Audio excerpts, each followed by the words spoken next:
Hi, it's Deborah Hamilton, Hamilton Law Mediation, the Why Do Pets Matter podcast, and of course, this wonderful MAAP community. So we just had our half-hour talk. It was fabulous. However, I forgot to record it. So I'd just like to thank Marian Francesco for coming, of course, Kieran for being here, Susan for being here. I talked about many things today, but the one thing I'd like to repeat is that I went to the Morris and Essex show, and I was walking around thinking about how many of these people have a plan for their pets, long-term, short-term. I'm sure they don't. It seems that most dog show people rely on each other for being there together and taking care of their dogs with no real directive. And what I said before was, I had a friend who passed away and she left her brother with no directive. And it's like, oh my God, her brother, first of all, didn't know who these people were who were coming to get the dog, and then wanted to be sure the dogs were going to the right place. And of course, my friend just got a call, so she's chatting. I apologize now that we're recording, but it's what it is. Kieran, tell us a little bit more about the change in One-Eyed Leo, because there's a new title.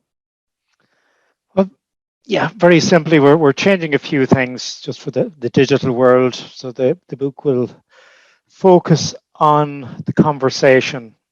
So quite simply, the new title is When Your Child Asks for a Dog, One-Eyed Leo Guides the Conversation. And I think that's a fabulous change. Yeah. I think we had a few more people look at the book, and as you know yourself, Debbie, you were there at the very beginning, and I'm not sure there hasn't been somebody that was on your show previously that doesn't have a word or a sentence or even a chapter in this book at some stage. So the whole point here is that somewhere around the world each day, this conversation between a child and a parent happens for the first time every 0.81 of a second. So in other words, there are over 103,000 such conversations happening somewhere on planet Earth. In the US, it's every, I think, 4.5 seconds. A child will hint or mention to their parents that somebody down the road has a dog, we have to have one too. So that the entire book is just focused on giving the parents a way to facilitate that conversation for the first time. And the importance of that is, up to now, as soon as the child mentions it, the parent is on the spot, no preparation. If we say no, it goes in one direction. If we say yes, we could be in real trouble. If we try to delay it without a plan, there's another set of circumstances. So quite simply, what this book does in a nutshell is it allows the child and the parent to work together. And it does something very subtle, which is it tests the resolve of the child to have a dog. And it brings in this mixture of reality for the child. Well, it's not as simple as a new bicycle. And for the adult, there's a narrative there that accompanies the love story for the child, which is, these are the costs. Here's some of the animal psychology, the responsibilities, the insurance, and so on, even to the lifespan. And we talked about, when we talk about lifespan, are we talking about just the dog's lifespan? If the dog passes away in 6 to 12 years, how do the children cope with it?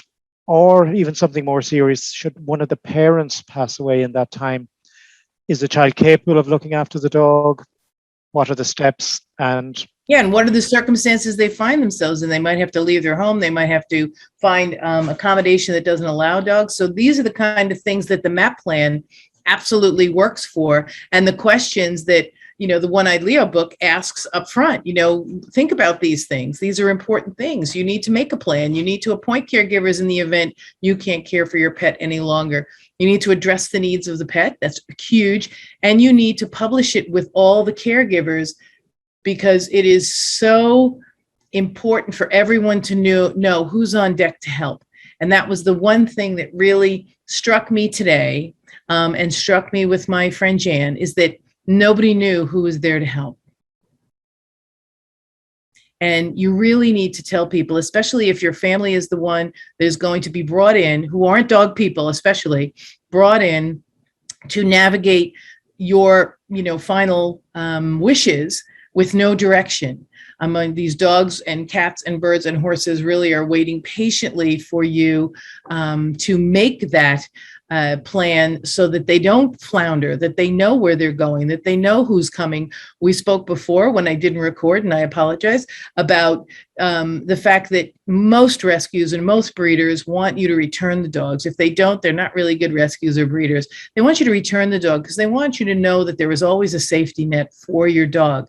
However, if the neighbor is there or your family is there or there's someone else there who knows the dog really well, who the dog knows really well, all you need to do is be transparent, let them know, say, listen, I know I have to return the dog to you, but by the way, my neighbor has babysat for the dog every time I've gone away on vacation. The dog loves her, she loves the dog, and in the event something happens to me, I'd love her to be first on the list to make sure that she gets to get the dog. So it's really, really important. And I don't want to keep Kieran any longer than I absolutely have to. I know this is only a short MAAP plan call, and my apologies, but I am so grateful everyone is here. It was a great half-hour conversation that I forgot to record. I apologize, but until next week, kiss all your pets for me. I love you all. Remember to make a plan, appoint caregivers, address the needs of your pet, and publish.